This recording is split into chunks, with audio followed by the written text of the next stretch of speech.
know what he's talking about. I know what she's talking about. So when she opened up her mouth, and she said, God, oh God, she began to update you, and how God deliver her. My God, there was some sickness that man had no knowledge of. But now today, yes, I put it together. But look at me now. You are looking at a miracle. You know what the folks are listen to her. Why? Because she's being met. Because that brought you some crisis. You are hungry for knowledge, for the right knowledge. That brought you all kinds of situations. And when she started to pour on life, then you can do listen. I said, my God, I can be around you all day. I don't even have to go home because your conversation has changed the way I feel about myself. Your conversation changed the way I think about myself. Change the way the situation is.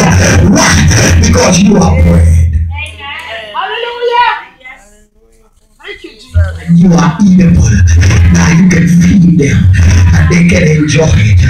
I don't like no food, but I love that. Well, I don't enjoy it. I will eat it. I'll be honest with you. If I'm going to enjoy it, I'm going to eat it. I want to be able to sit down and enjoy what I eat. Talk to me, somebody. Hallelujah. And that's why, glory be to God, if somebody is going to enjoy your conversation, you got to get yourself seasoned up. You got to get yourself go through what you're going through. And after you unpass what you're going through, then now you are authorized to speak them through their struggle. Many of us try to, amen, instruct someone through their storm when you're still in yours. I said that easy. I said it. You're still in yours and he overcomes yours yet. Oh God. What I'm saying, see, amen, I'm going through a storm, but I'm ready to overcome the storm.